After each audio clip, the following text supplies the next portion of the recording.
হায় হায়, হঠাৎ করে এ কি হলো অপু বিশ্বাসের? চেহারার মধ্যে মায়ের দাগ, চোখের মধ্যে কান্না, কালো দাগ পড়ে গেছে। কিন্তু কেন? কি ঘটেছিল অপু বিশ্বাসের সাথে? সোশ্যাল মিডিয়াতে এই বিষয়টা নিয়ে খুবই গুঞ্জন চলতেছে। কি কারণে অপু বিশ্বাসের সাথে এমনটা হয়েছিল? কি ঘটেছিল অপু বিশ্বাসের সাথে?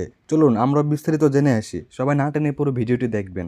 যতটুকু শোনা গেল, অপু বিশ্বাস একটি প্রোগ্রামে যাচ্ছিল, একটি টক শোতে যাচ্ছিল প্রোগ্রাম করার জন্য। টক শোতে যাওয়ার পর সেখানে উল্টাপাল্টা কথাবার্তা হয়, সেখানে উল্টাপাল্টা প্রশ্ন করা হয় অপু বিশ্বাসকে। অপু বিশ্বাসের সাথে কথা কাটাকাটি হয় সেই প্রোগ্রামের মধ্যে, সেই টক শোর মধ্যে। সেখানে কিছুটা রাগারাগি হলেও, কিছুটা সমস্যা হলেও সেখানে ধৈর্য ধরে থাকেন অপু বিশ্বাস। কারণ তাকে সেখানে দাওয়াত করে নেওয়া হয়েছিল, ইনভাইট করে নেওয়া হয়েছিল।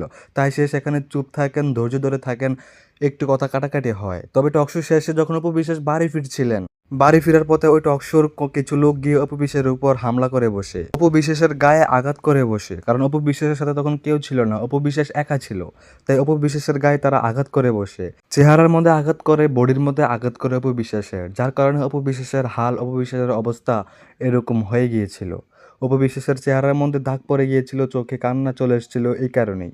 কারণ অপু বিশ্বাস সিকিউরিটি ছাড়া ওই টকশোতে গিয়েছিলেন। বিশ্বাস ছিল, কিন্তু বিশ্বাসের মর্যাদা কেউ রাখতে পারেনি।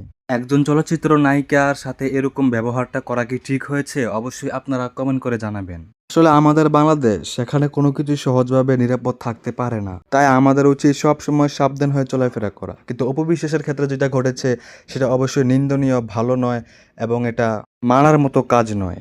সো গাইস, আমি ইউটিউবে ঘোরাঘুরি করতেছিলাম, এই ছবিটা, যে অপু বিশ্বাসের যে ছবিটা আপনাদেরকে দেখিয়েছি, এই ছবিটা সামনে অনেক ঘোরাঘুরি করতেছে এবং এই ছবিটা নিয়ে অনেক ভিডিও সোশ্যাল মিডিয়াতে চলতেছে। তখন আমি অনেকগুলা ভিডিও দেখলাম, অনেকগুলা ভিডিও ক্লিক করে দেখলাম। দেখার পরে দেখলাম যে এই ছবিটা একটা ফেক ছবি, এই ছবিটা এডিট করে বানানো হয়েছে। আমি আপনাদের মাঝে তারা যে কথাগুলো যেইভাবে বিশ্লেষণ করেছে, সেই কথাগুলো থেকে কিছু কথা আপনাদের মাঝে তুলে ধরলাম এবং আপনাদেরকে এখন সঠিকটা জানিয়ে দিলাম।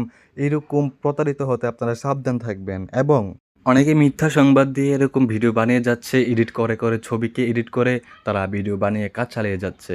সো তাই আমি আপনাদের মাঝে তাদের কথা অনুযায়ী তুলে ধরলাম। সো গাইজ, এরকম কিছু অপু বিশ্বাসের সাথে ঘটে নেই। সো আপনারা উল্টাপাল্টা নিউজ হতে দূরে থাকবেন। সঠিক নিউজ দেখার জন্য আমার চ্যানেলটি সাবস্ক্রাইব করুন এবং আমার ভিডিওটি শেয়ার করে দেন।